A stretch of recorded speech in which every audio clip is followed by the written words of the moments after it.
Hello and welcome to episode 22 of the Chappell podcast. It's Sunday, so we're doing it. But you may notice it's not like 1 a.m. or 5 a.m. or incredibly early like it usually is when I post these things. It's Sunday when I'm filming it because I fell asleep last night and forgot about the podcast. And my first thought when I woke up was, oh shit, I need to make the podcast. So hey. How y'all doing? It's been good. I've been good. I didn't do the podcast last night because I was working on something. It is a little project, not the 500 subscriber video that we've talked about, but another little cover song I might do. It's Nickelback. We'll see. We'll see if it happens. But if I sound quieter or lower pitched this time, it's because it's the morning, man. And that's everything I wanted to say in my intro. Usually I have a guitar by now, so let's grab that thing. I think we've defeated the headphone monster because I hate using headphones. But you gotta monitor the audio, you know, when you're making this kind of stuff, when you're a one-man show. But I think by keeping the levels low and everything happening the way it is right now, we should be good. The podcast gets better every week. That's always the goal, right? Okay, let's get cracking. We always do the comments, so let's do the comments. Where have we been at this past week? Now we got all 7 days, not 6. So, do. First up is Nicole. Okay, it's always something terrible. This was last week's podcast where I talked about the Murphy Lab guitar and whatnot. Now you're gonna have to get your toes stuck in things for the weird people on Feet Finder in order to afford groceries. Nice guitar though. I don't know how much of the Feet Finder stories to tell. I've never done it. I heard about this person that had to do, or was asked to do, these crazy videos where they got their toes stuck in things, like just like role play over the. I don't know, man. Sound like a movie audition. It's insane. I think that stuff's weird, but I definitely wouldn't do it if you have to do that stuff. Also, I thought you just took pictures of stuff. Like, that's even weirder. Okay, that was a weird comment to start off. Thanks, Nicole. Damn it. Good morning to Rick. We need more tea. Next up, we got Rod. You got your money's worth. The Murphy Lab sounds better than all your other guitars. I'm biased by the classic rock tones pre-Van Halen. Yeah, you came by work the other day. We talked about it some more. It is a great sounding guitar. I used it last night on the little Nickelback project I'm working on. And yeah, it sounds amazing. It's really low gain. That's sort of the thing it excels at. It can do high gain crazy lead stuff and feedback and sound cool. But it's kind of really fun to play bluesy licks on it. Or at least play lower gain riffs. Layers, you know? Anyways, in case you haven't, you should do a show where you plug in all your guitars and play the same thing, Discuss how they sound similar or different. I do that at home regularly. The results are sometimes depressing and other times enlightening. That is a good idea. I like the product review videos I've been doing. And the podcast is a fun weekly thing, but sometimes I struggle to think of what are other little ones to do aside from just like, here's the thing I have. But no, that's a good twist on here's the things I have and here's what they do. So that's a good one, Rod. Maybe we'll do that. Next up is Rod again. Man, you had a big week for comments. Different video though. This is, another video I made. I did a microphone shootout. That's the kind of video I can do. Maybe I'll do more of them. We'll see. I was some Lewitt microphones and some really affordable ones. I thought I'd do some like budget stuff for the holiday season maybe. No, I did it months ago. It wasn't for the holidays at all. It was an idea. Anyways, good video, Rick.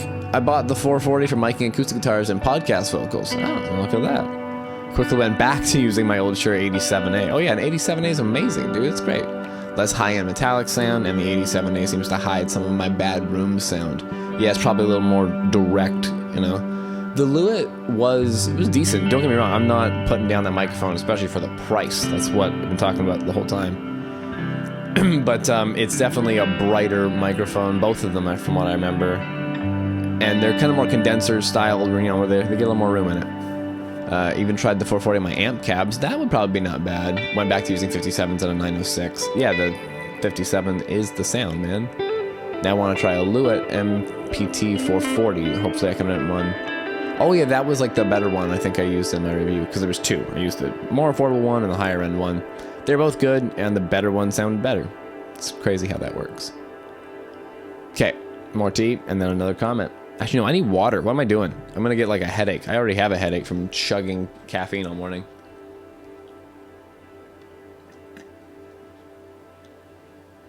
We haven't had a visit from Kevin yet either. I had a false start to the podcast when I didn't have everything plugged in, and she was like, meow. And I was like, here we go. Didn't last, and things weren't plugged in. So anyways. From Brent Rushton. Hey Rick, new viewer. I'm just interested in your opinion on budget guitars like the new Squier Sonic series or brands like Harley Benton.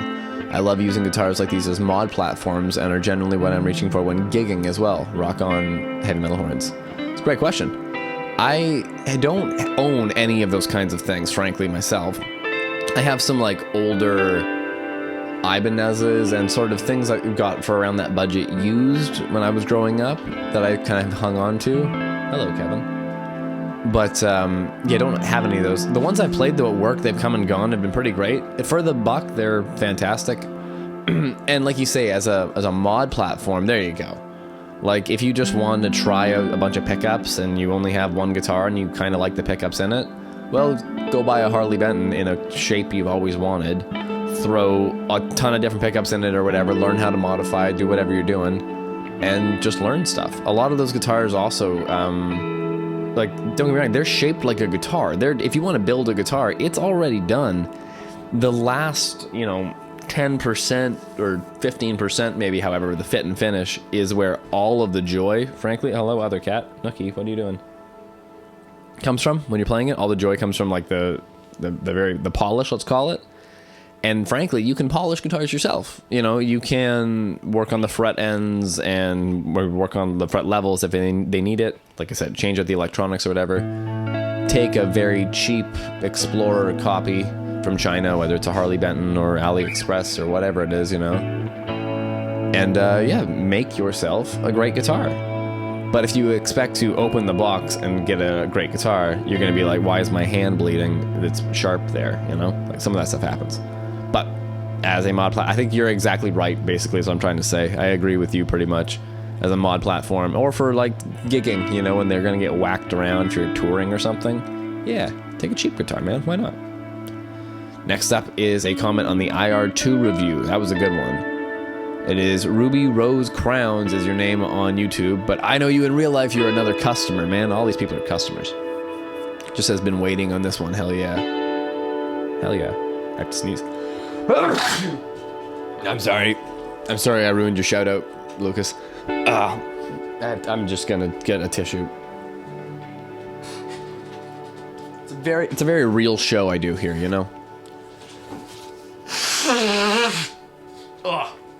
Oh my god. Okay, we're gonna try to cut down on the amount of doing that on camera though.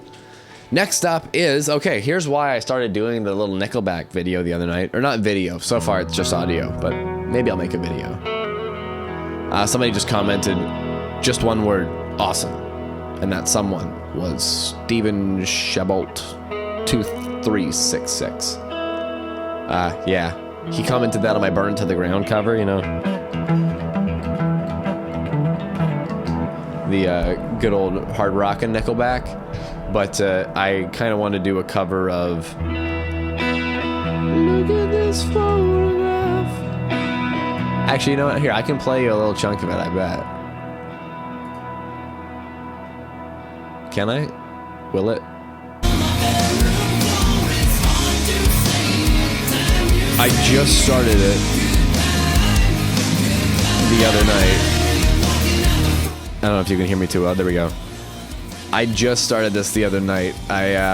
We got a new guy at work that is always playing this on acoustic guitars because it's a really fun, easy part that sounds beautiful, right? All those vocals are like first takes, by the way, and they're only in the chorus.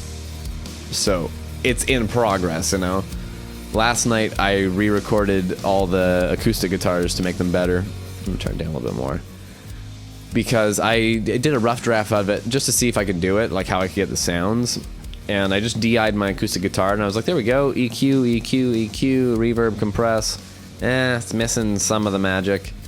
And then I did it again last night with the exact same DI, but I just added a microphone, like put my 414 pointed at the guitar.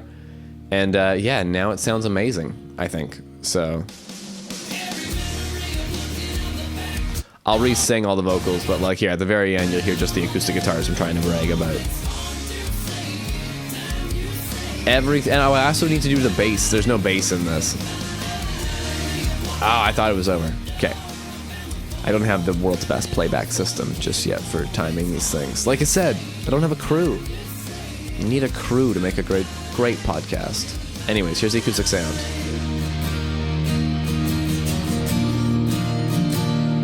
That's pretty.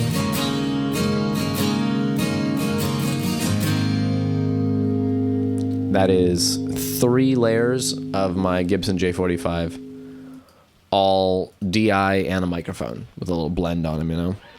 The DI has a little bit of a chorus that's going on. I've discovered my new favorite, so I'm going on a tangent here about this because discovering these sounds is my favorite thing. I've discovered a new kind of chorus or modulator that I really like. It's a reverb plugin I've had forever. It's an emulation of the RMX16.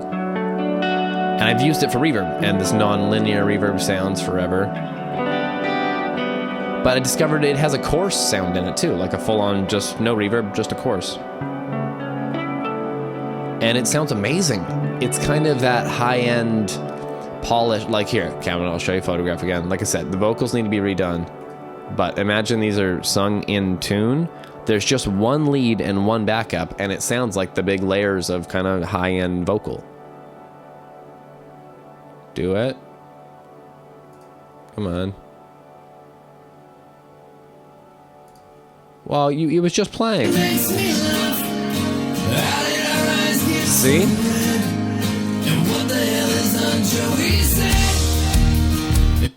It has like that kind of I don't know, it sounds doubled, but it's not. For the longest time, I thought everything always was just doubled, and a lot of it is. But sometimes when you have a very strong lead thing and you double it, when you double something, you loosen up the sound, like you immediately take the initial hit and turn the hit into 2 hits. And if the hits are exactly on each other, it sounds really powerful. If they're a little bit off, it sounds wider, depending on how you sort of pan things. And then you get variations of that sort of also in pitch and attack and depending on the instrument you're recording and whatnot. And I found the benefits of double tracking different sources. Like I've been doing violins lately on the new record. Violins work really well single tracked, but double tracked is also a great effect. Double tracking them works really well if you are thinking compositionally. Like there's one song on the new album that has a lot of violin in it. Not a lot of parts, but it's persistent. So I chose to double track it. That way I could hard pan the copies of it and essentially get it out of the center channel and leave that room for the vocal and the lead guitars or, you know, any of the other main things you want to come through and allow the violins to kind of violin, single part, double tracked. But eventually I did layer some parts too, to kind of just get out of the way of the main and wrap around the sides, you know?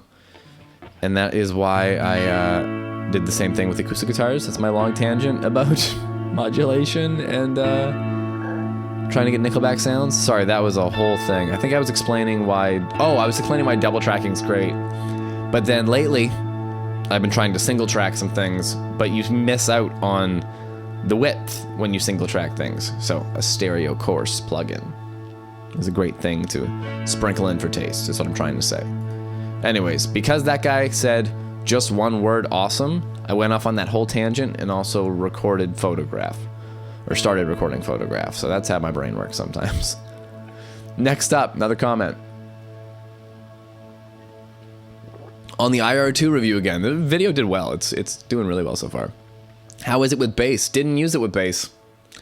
In the video, I always do a little jam where there's like a little bit of, sorry, music playing in the background, like some drums and bass guitar and then guitars. what you see in the video is what you're hearing when it comes to the guitars. But the drums obviously are programmed. There's no drummer you see. And then the bass guitar, if I show you the rig, like if I'm showing you the preset of the pedal and everything on screen, that's what you're hearing. If I don't show you the bass rig, I'm probably just using some plugins in the XFX or the B7K or whatever my bass rig at that time is. I think for that video, what I used and what I've been using lately on... Actually, to mention, on the Photograph acoustic guitars, on the DI and my bass DI, is a Dynacomp. Just barely compressing, but I am loving the Dynacomp. I picked it up to go into my amp to have my heavy metal chug-a-chug sound as brutal and awesome as I could, but it works really, really well on acoustic guitars and bass guitars too, just to give it a little squeeze. So, loving that. So the tone, bass tone on that video is really good, but it's not the IR2, sorry. Another comment on the IR2 video. Oh, sorry, that was Dominic McMahon. I should mention that. Next up, we have Jam Rack Music. That's an interesting name. You make jam racks and music. Love it. I have one on order. Just picked up the new BP1W Boost preamp. That's cool, which is great. Boss is releasing great stuff lately. Yeah, they really are. I've got the newest Boss product I've actually purchased and kept and will keep for a long time, hopefully, is the Boss RE202.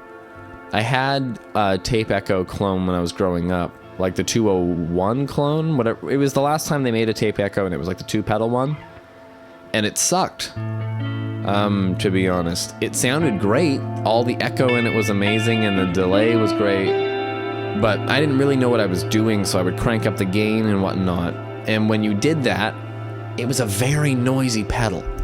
So it worked in the classic sense, but it had little things like blinking LEDs on it, which look really cool.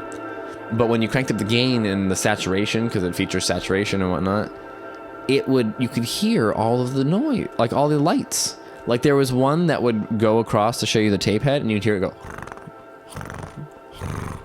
Not like a tape machine motor or anything. Like this wasn't vintage replication. This was a light sound. And then the tap LED would also... So it was a very noisy pedal, and for that reason I traded it in on something, growing up or whatever. And then they came out with this one, and the smaller one. And the smaller one is amazing, but it doesn't feature some of the same saturation controls and reverb settings. And the bigger one with my staff deal was a good deal, so I picked up the bigger one, and I love it. You're hearing it right now. The ping pong echo, that one. There's a lot of echoes going on, but that really long one is draped in tape echo, and so is the main one actually. So here you go. Just thickens up all the delays that are going on. I'm noticing how dry this guitar is. We'll talk about it a little bit more later, but I haven't played it in a little while.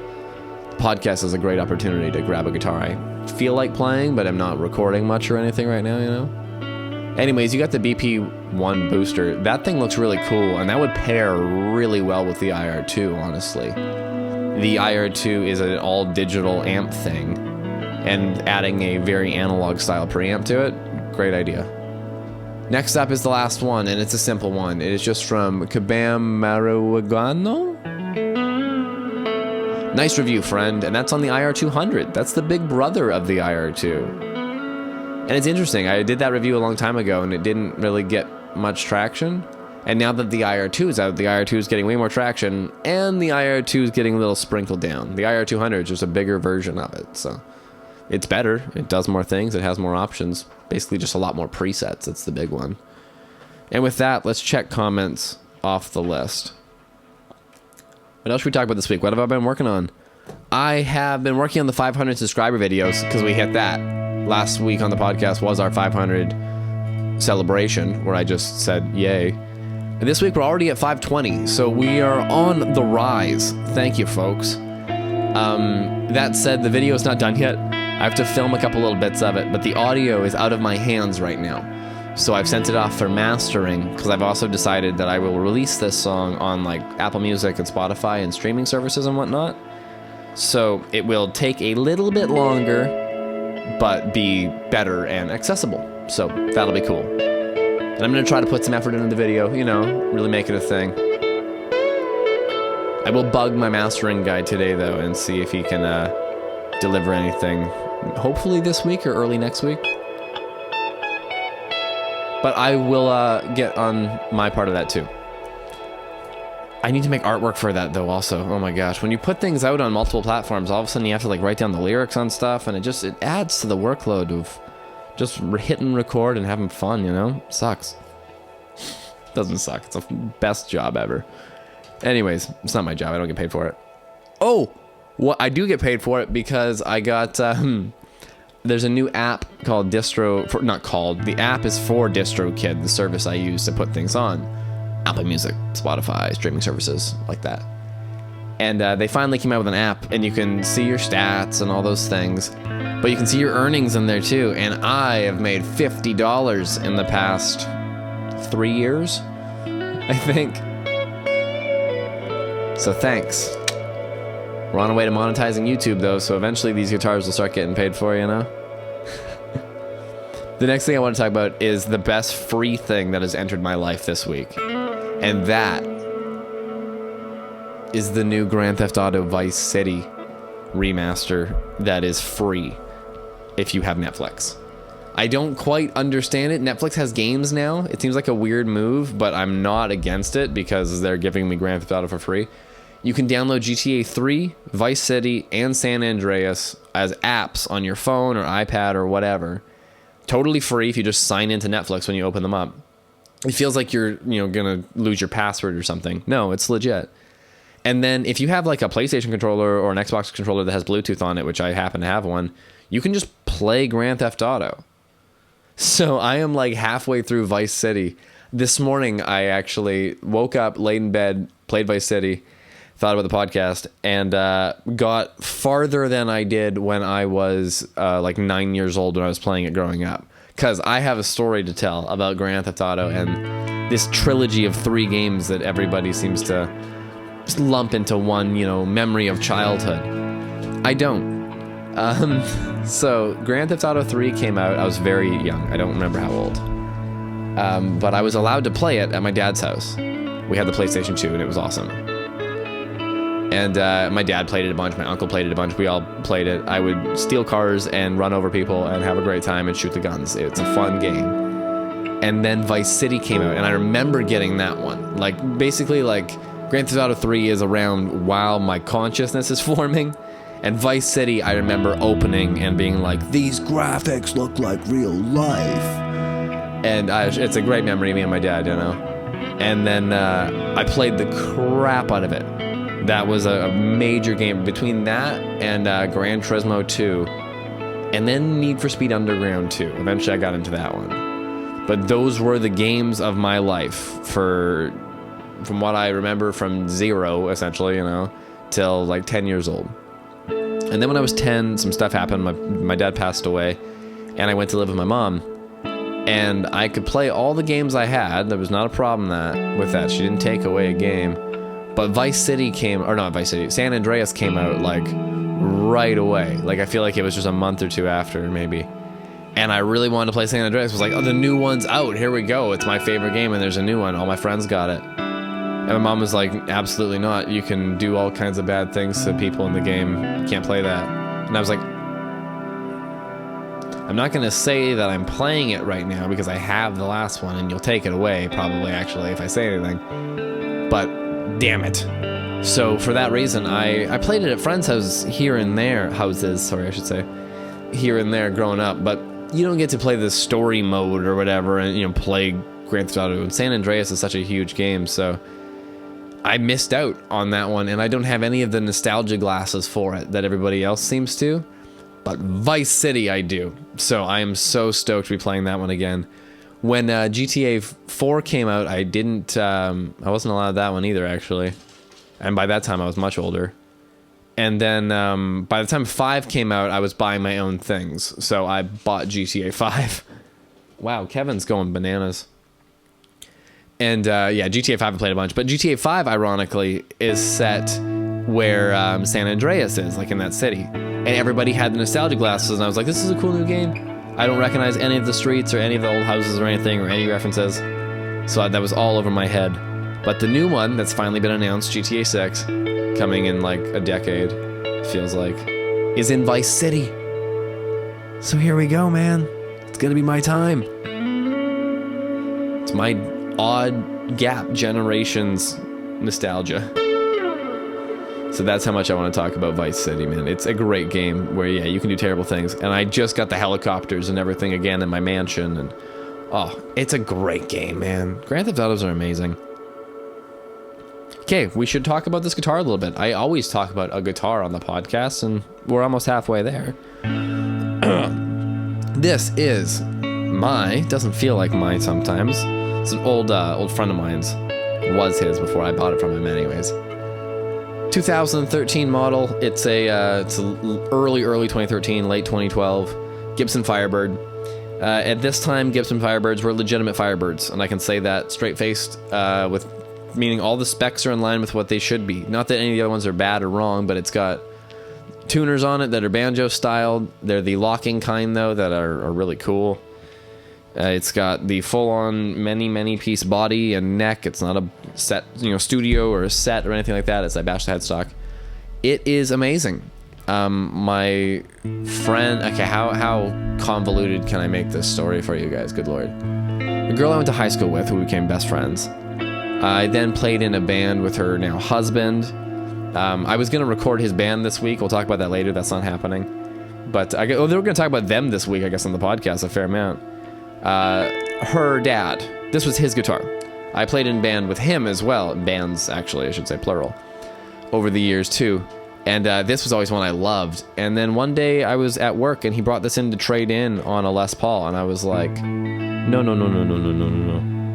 So I bought it. And it shall not leave my care. But I don't play it all that often. Like, it's a unique tone amongst my things, which they all are. That's the point. But this one is one of my favorites to sit around and pluck. But I don't record it. And actually, I take it out often. Whenever I do an open mic or something and I use an electric guitar, this is nice and light, and the case is, it's not that small because it's a big guitar. There's definitely smaller guitars I own. But like I said, it's nice and light, and it's a great open mic or jam night sort of guitar. Because the pickups in it are crazy hot. Like, with my fingers, we can distort my clean tone. So, it does all the things. It's got a Les Paul amount of controls. So you can do basically Les Paul-ish tones. It gets kind of, no, it doesn't get stratty if you roll off the volume. It's mini humbuckers. They have a humbucker sound. But they're honkier because they're small, I guess, maybe? I don't know. And let's show the middle tone for a second. I should really have a phase flip put into this guitar. That would be an amazing modification. I would probably I don't like adding holes or switches. I would wire it up in such a way that it would just be always out of phase, And what other story can I tell about this guitar aside from just how I picked it up there? I use it for open mics and stuff. Have I taken it around any really fun, noteworthy shows or trips or road trips? No, this one hasn't got any great stories or appearances on albums just yet that you've heard, It's all over the new album. I do use it for rhythm guitars on all kinds of things. And I think there's I was going to use it on a solo, but then my Les Paul won the shootout, Sometimes you do a shootout and then you learn. That's what Rod's idea was too, right? Now, okay, we'll keep talking about that group of people there. There was supposed to be a band in my house from like today until this upcoming Saturday. But the girl I went to high school with, the one who started this whole tangent, rolled her damn pickup truck down a mountain. Everybody's okay, so that's great. That's all that really matters. But because of that, their household is down to one car and whatnot, so he can't come travel down and do all that. So that is postponed, as is my bathroom remodel that they were going to do as payment for me recording an album for them, which was a good deal for everybody, I thought. But we'll get around to it next year, I'm sure, man. That sucks. I feel bad for them, of course. But everybody's doing okay. I've sent them all some texts, and it seems like everybody's just a little sore, you know? We've all been around people in car accidents, or maybe in car accidents ourselves now. I've been in 3, I guess. Really 2. One time a car, 2 times. I've been in 4 if you count times cars go in ditches. 3 if you count times that you have to call a tow truck to get, you know, stuff handled. 2 if you count an impact with another car, which is what you really count a car accident to me. Like, one time I was pulling out of a parking lot and I drove into a ditch, just straight up. I was going around something and I thought there was grass, but it was very long grass, and I just drove off the road. So that happened. I don't really count that as that much of a car accident. I ended up being able to just like rock the truck back, and we ended up just getting like a tow strap and kind of pulling it with another little truck, and we were okay. It was just really long grass in a ditch I didn't see coming, basically. And then the other least worst one was in my old Camaro growing up. I was out for a drive with my mom, actually, and my brake locked up. I say brake because one tire, there was one skid mark into a ditch, and then we had to call a tow truck, but like everybody was fine. Nothing, like even the car was not dented, you know, it was just couldn't back itself out. And then there's the 2 times I've been in car accidents. So one time I was coming home from school in middle school. It was probably grade 8 or so. A friend of mine's mom picked us up, and we turned left out of the road the school was on and just got T-boned. And whammo, that was a hell of a thing. I just remember getting rocked. I was in the seat farthest from the impact, so best case scenario for Rick. The mom was in, I guess, technically the worst. My buddy Chris was beside me, and then his younger brother was in the front seat, like in a car seat and everything, I'm pretty sure. And I just remember getting whacked around, and then we were like, oh, and then me and Chris just looked at each other, and we were like, oh, okay, like clearly we're fine. We can just see it in each other's eyes. So then it was like, where's Noah? How's he doing? He wasn't that young. He was maybe, if we were in grade 8, he would have been in grade 4, maybe or so. Like, this isn't a baby, but it is a very small kid. So we all went to the hospital. I remember calling my mom being like, hey, I'm fine, but like we're going to the hospital. And she freaked out, of course. Wasn't allowed to hang out with those people anymore. And then the one that I was in that I caused myself, or whatever you want to say, was, or it was my, I don't want to say it was my fault because ICBC didn't even rule it that, but I was at least driving, you can say. So I wasn't a passenger in. Only one. Was, I was driving to work one morning back in 2017, and a truck pulled out ahead of me, and I whaled my car basically underneath of it. So that was cool. That's what I have, my head dent and bolts and fake teeth, and I broke a lot of stuff for that one. My neck and my feet. And hey, Kevin, how you doing? You can jump. There you go, big Kevin. Big Kevin. Big jump for little Kevin's more like it. Oh, and then you're just gonna lay down and be cute. We have the Kevin camera, by the way. I haven't been able to use it this week because she hasn't done anything cute. But you know, oh, it's got a crop on it. We can fix this. We can fix this. We're doing it live, and we're fixing it. Filter. Turn off. Yeah. Kevin camera. Kevin camera when Kevin's taking a nap. I'm sorry it's so shaky. It's just the iPhone for you. Or is it? Can I fix it? Okay. This is an amateur podcast move right here, but it's for a kitten, so I feel like it's worth it, you know? We're going to zoom out one more time just so it's more stable. And I lied. We're going to zoom out one more time. There we go. Now there's a Kevin camera, and it doesn't look like it's operated by a crackhead. What you doing, baby girl? Hey. Okay. Back to me. You can see her at least, so that's good. We're rocking through this week. We're at the halfway point. What's Nucky doing? She's making noise too. Okay, what else are we going to talk about? We talked about having no band this week. Maybe that's why I started doing the photograph cover. I had plans to make something creative, and then they fell through, so I was like, look at this photograph. I am also, instead of taking a break, we're going to talk about holiday burnout because I am feeling that, dude. It's the 17th today, so I guess we're like just really halfway through the month, but it feels like it's Christmas next year already. Like, I am thankful for this, actually, for the cancellation of the band, just for the sake of having a little more rest time this week. Because we're on extended hours, and I'm working late tomorrow, and a lot of times this week I'm working like some 10-hour shifts and stuff. It's just some longer days, you know? Friggin' Christmas and stuff. So, yeah.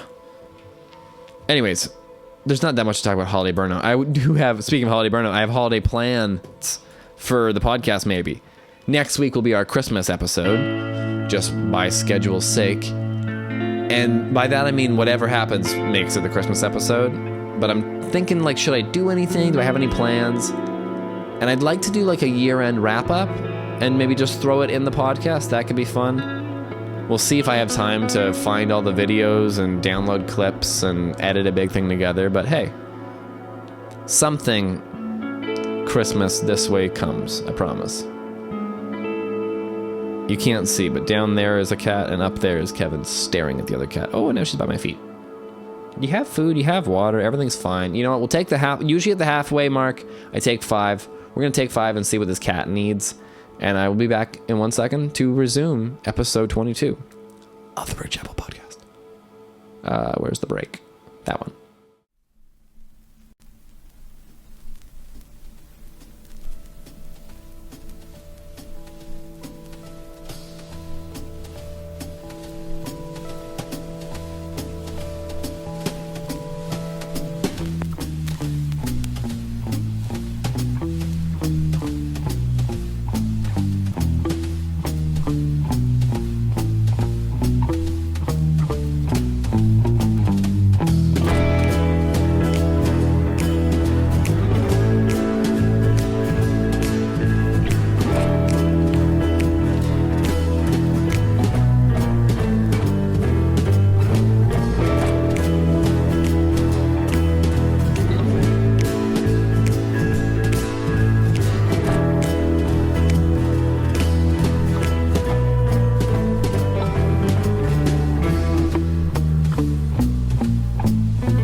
I am back.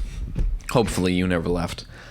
I forgot last week to even do an album of the week. So this week, maybe we'll do 2. The first one is a vinyl again. And like I said, I don't have much of a vinyl collection, but this one deserves it, man. I'm not just doing it because I have a low collection. It's the soundtrack of Grease. I don't know if this podcast has listeners, so sometimes I don't know if I should announce every single thing that's happening frame by frame. I need a little stand there. Oh, let's use the water jug. That was always a good one. But the soundtrack of Grease is just full of bangers, man. The soundtrack is out of order from the movie, which I always found very odd and incredibly frustrating. I'll pull it up on Google here. Grease soundtrack. This movie also has some songs that suck, and I'm ready to get controversial and really call them out too. Podcasts are for talking shit sometimes, and we're going to do that. So, the original 1978 release, which I believe this is, just double check. Yes, I have the original 1978 vinyl. I got this probably at like a Value Village or like an MCC or something, which reminds me, there's an MCC nearby. I should go there and look for records way more often. I could walk there. some of these songs are produced and written by Barry Gibb, and by some of them I mean two, but he is on the credits very heavily. Having the vinyl is just awesome for the artwork, man. I always say that, but like, look at this. CDs aren't this big. You can't have that. It's not physically possible. Beyond that, is there anything else cool? Let's pull out an actual disc here. Disc. These are pretty tightly in here. Just some like high school pens and stuff. It says Sandy and Danny. You know, there is little, you know, it's I guess nowadays you'd call it Easter eggs and stuff. Back in the day, they just called it graphic design. I'm gonna put these in the right direction. That might help. Oh, what do you know? It really does. I don't think I put these away last. And then, yeah, there you go. Anyways, we're gonna talk about the track listing because I have some problems with it. Mainly just that it's out of order. Like Summer Nights is the first song up, and I don't think that's quite it. And then, oh no, here it is. It starts out with Grease, banger. It's the opening song. I learned about this, that the reason it doesn't sound like it's from the 50s, like quiet down, cats. Grease is set in the 50s. It's all that sort of era. But then it starts off with this 70s like disco song.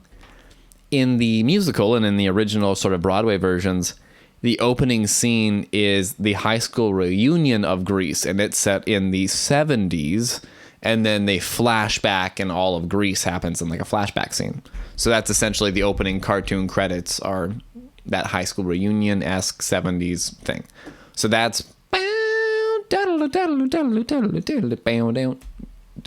you know the stuff. You say your problems on my shame. Followed by Summer Nights.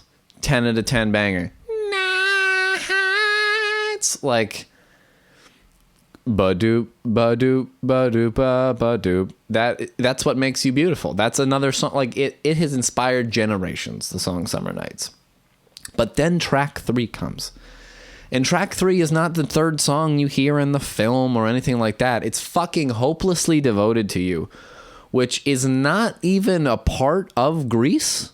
Like the musical, the original, it had nothing to do with it. Even when they made the movie, they were like, here's the script, here's the movie, rock and roll. And then they fucking cast Olivia Newton-John, who does an amazing job. That's her. She's great. But because she was actually like a singer and a pop star sort of at the time, more so than an actress is how she was known, I believe. She was like, gotta have a hit song on there. And they wrote Hopelessly Devoted to You. And I hate that song. And I don't think it sounds as a kid, I thought it sounded 100% out of place. And I'm talking like as a kid, I fell in love with the movie Grease when I was like 5. And then to learn later that it was an out of place song, I was just like,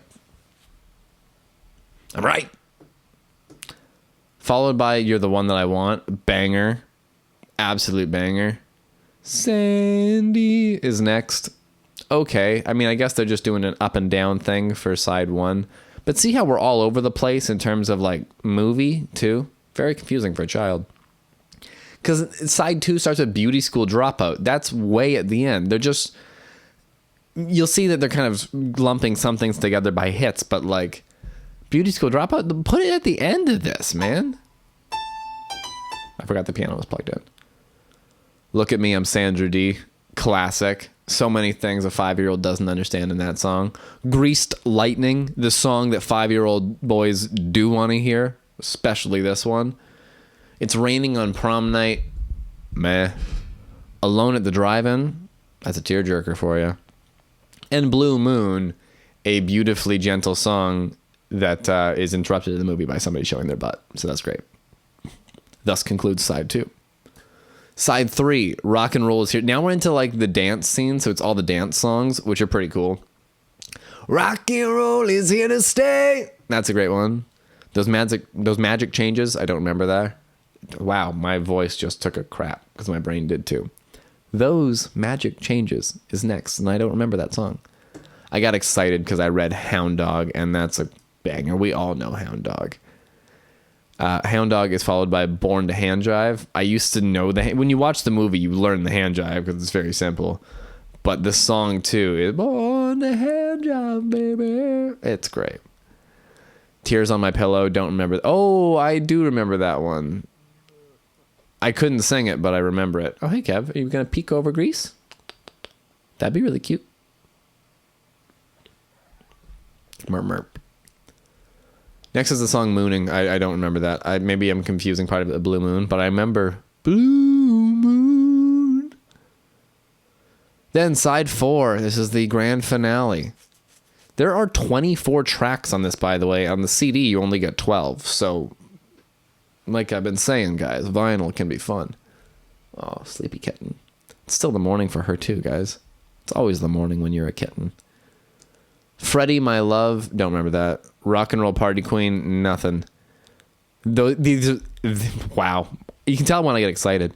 There Are Worse Things I Could Do is sung by not a singer. I don't think that actress is much of a singer, but she does a great job. That's one of my favorite things about musicals is when they hire, like when they make the movie one and they hire actors and the actor does a really good job. There's the Phantom of the Opera is a great example for both ends of the spectrum. I'm not going to call out the actor who I don't love in that movie, but the actress, I'm not supposed to say that anymore. But the one I'm talking about, Emma, the one who plays Christine, who's also in Shameless, which I didn't connect for like till Shameless ended, I think, or until she was off Shameless, and then I missed her, so I was like Googling what she did after that, and it was like she's also known for being in the Phantom of the Opera, and I was like, she was fucking Christine? She's an amazing Christine. So there you go. There are times the movies cast amazing actors, and that's the best part, so I'm trying to say. Stockard Channing is not the singer that the girl who played Christine is, but she crushes this song. That's the point I'm trying to make. And that's a fun surprise in a musical. Next up, we got Olivia Newton-John again, who's great. I just don't like her ballad song on this album, or on this movie, I should say. Look at Me, I'm Sandra Dee. But she owns it. Now she sings Look at Me. That's like, before it was like, oh, look at me, I'm Sandra Dee. And now she's like, look at me, motherfucker, I'm Sandra Dee. And a friend named Sandra, who had, her last name started with a D. So I just only referred to her to this day as Sandra Dee. We go together like blah, blah, blah, blah, blah, blah, gobbly book. That's a great song that a 5-year-old loves but can never remember the words to, because they're not words. Then Love is a Many Splendored Thing. I think that's the song that plays while they drive away into the sky in the car.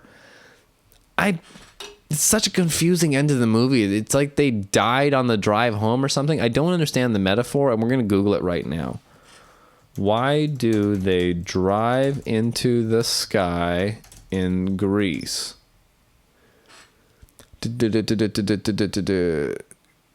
flying into the sunset. I know what's like they're flying off into the sunset, but it's weird because the whole movie is set in reality, and then at the very end, a car takes off from the fucking ground and flies into the air, and they're just like, see ya! And no one's like,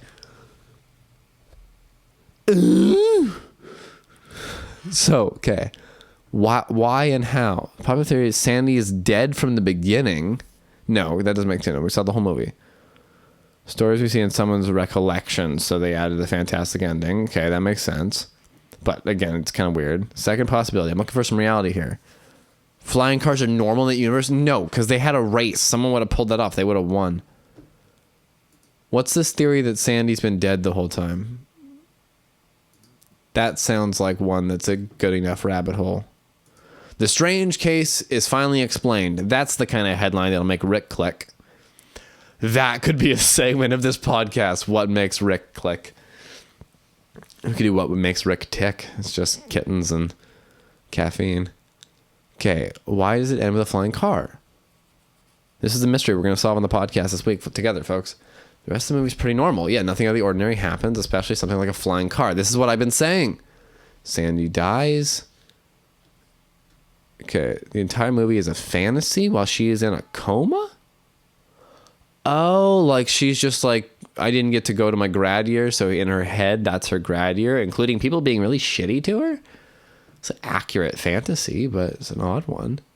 The ending is her going to heaven. No. Oh, but the creator said it's not true. And there's a prequel that will debunk it. How would a prequel debunk that she died? No, that doesn't make any sense. Nookie, please stop meowing. I know you're confused too. Try the meaning behind symbolism. That's it. It's not symbolism when you do it. That's like the difference between a metaphor and a simile. Like if you use the word like or as, it's not the thing anymore. It's a different thing. Like you can't say it's a metaphor for them driving off into the sunset if they literally drive off into the sunset. But it's not even like they chose just to have them drive off into a sunset. That'd be excusable. They chose to have them fly into the sunset. And nobody asked for that. And even in a 20-year reunion, no one would be like, hey, remember when Danny flew away? And they'd be like, no, Greg, you're fucked in the head. I'm really bugged by that part of the movie and the song I'm choosing to forget, Hopelessly Devoted to You. Hopelessly Devoted to You.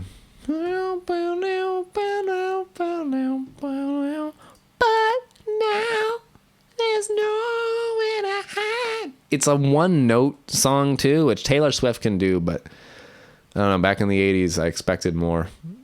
Y'all had cocaine. What gives?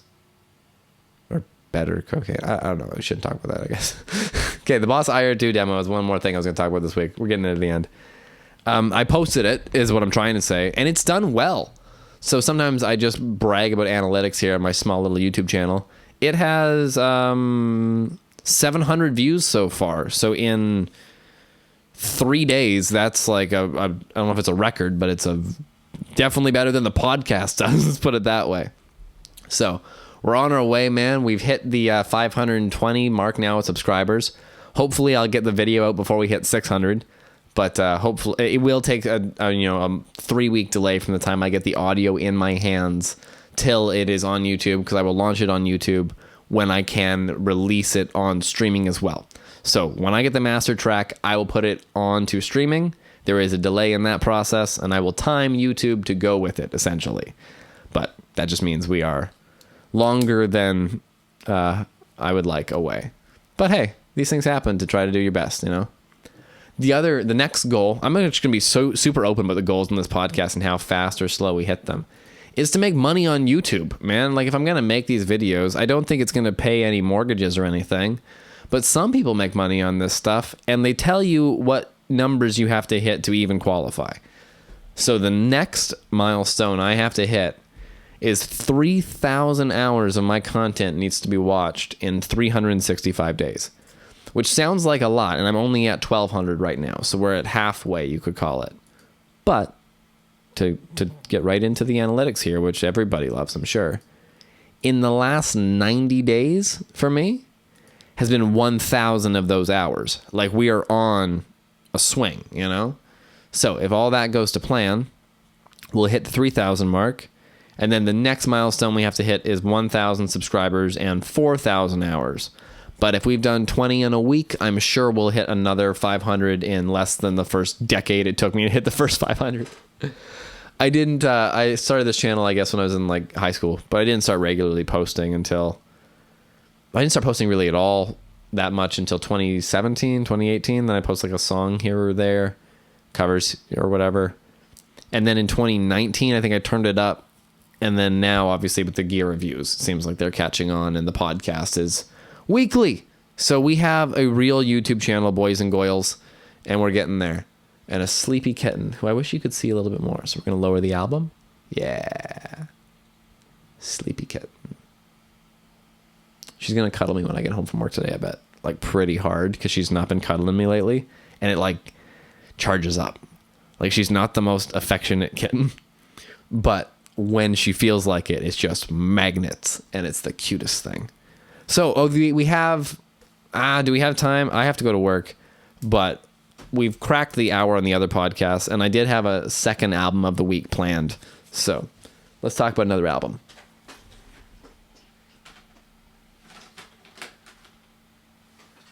Actually, we're going to save it for next week. Oh, Nookie, what are you doing?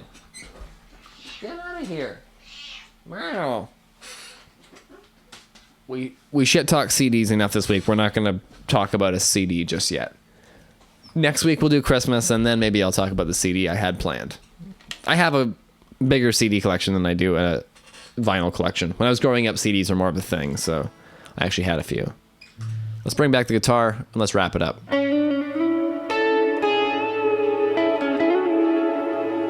Usually I do one thing that's not on the list too, so what else can we talk about, man? What's been going down? It's the holiday season. That's the thing. They're filled with joy, stress, and shopping. And I work in retail, so we've had a weirdly slow week so far, which kind of the worst case scenario, I think, because I don't think it's gonna be a bad month or anything. We've still been selling stuff, but I think everybody's gonna come in this week, and because of shipping times and whatnot, they should have come in last week. Is what I'm gonna say a lot this week, I think.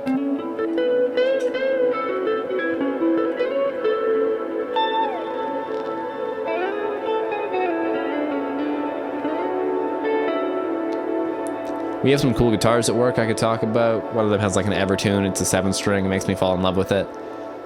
The other one is an Evertune 6-string, and it's really good. It's an Ibanez with like a Wenge neck, and it's all matte silver, and it's beautiful. But I'm like, no, you have an Evertune 6-string that you adore.